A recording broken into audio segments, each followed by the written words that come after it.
योग वशिष्ठ निर्वाण प्रकरण।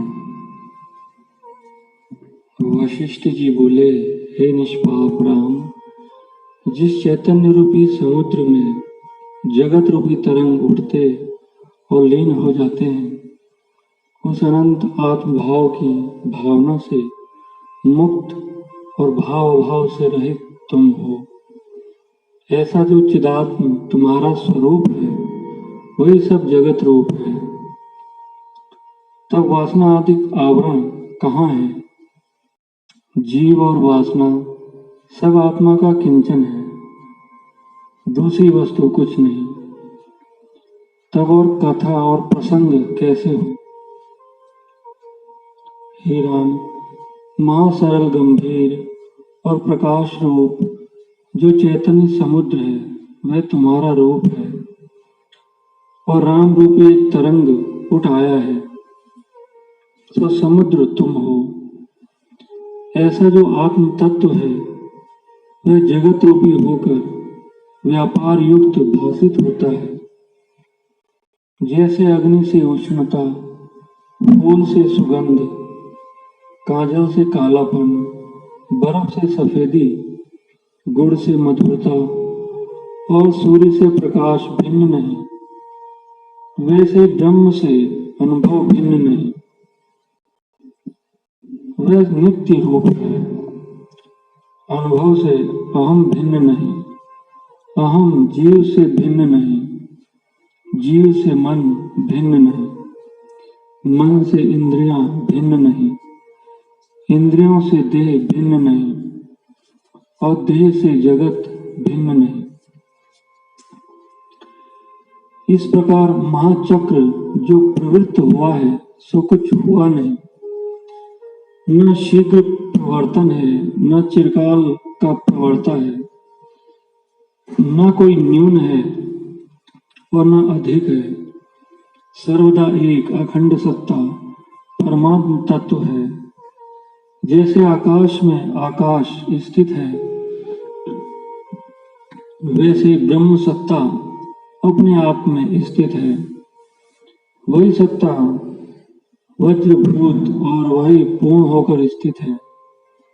द्वैत करना कुछ नहीं। ऐसे जो पुरुष अपने स्वरूप में स्थित है, वह जीवन मुक्त है। ऐसा जो ज्ञानवान है, वह मन, इंद्रिय और शरीर की चेष्टा भी करता है, पर उसको कर्तव्य का लेप नहीं लगता। हे राम, ज्ञानवान को न कुछ त्यागने योग्य रहता है और न ग्रहण करने योग्य। यह सब पदार्थों से निर्लिप्त रहता है। जब तक इसको ग्रहण और त्याग की बुद्धि होती है, तब तक यह संसार के सुख दुख का भागी होता है। जिसके लिए त्यागने योग्य और ग्रहण करने योग्य कुछ नहीं रहता, वह सुख दुख का भागी नहीं होता। हे राम, जो कुछ जगत है, वह एक अद्वैत आत्म तत्व है, अन्य कुछ नहीं। जैसे घट मठ की उपाधि से आकाश नाना प्रकार का और समुद्र तरंगों से अनेक रूप भाषित होता है, पर नानात्व भाव कुछ नहीं प्राप्त होता, वैसे ही आत्मा में नाना प्रकार का जगत भाषित होता है और नानात्व को नहीं प्राप्त होता। तुम ऐसे स्वरूप को जानकर उसमें स्थित हो। बाहर से अपने वर्णाश्रम का व्यवहार करो, पर हृदय से पत्थर की नहीं, हर शोक से रहित स्थित हो। संवित मात्र आत्मा को जो अपना रूप देखता है, वही सम्यकदर्शी है। उसका अज्ञान और मोह नष्ट हो जाता है। जैसे नदी का वेग मूल सहित तट के वृक्ष को काटता है, वैसे ही आत्मज्ञान मोह सहित अज्ञान को काटता है। मित्रता, वैर, हर्ष, शोक, राग, द्वेष आदि जो विकार हैं, वे चित्त में रहते हैं, उसका जो चित्त नष्ट हो जाता है। हे राम, ज्ञानी सोता भी देख पड़ता है, पर कदाचित नहीं सोता। जिसका अनात्मा में अहम भाव निवृत्त हुआ है और जिसकी बुद्धि लिप्त नहीं होती, वह पुरुष चाहे इस लोक को मार डाले तो भी उसने किसी को नहीं मारा और न उसे कर्म बंधन होता है। हे राम, जो पुरुष न हो और न भाषित हो, उसको माया मात्र जानिए। हे राम, जो वस्तु न हो और न भाषित हो, उसको माया मात्र जानिए। ज्ञान से वह नष्ट हो जाएगी। जैसे तेल के बिना दीपक शांत हो जाता है, वैसे ज्ञान से वासना का क्षय हो जाता है और चित्त अचित्त हो जाता है।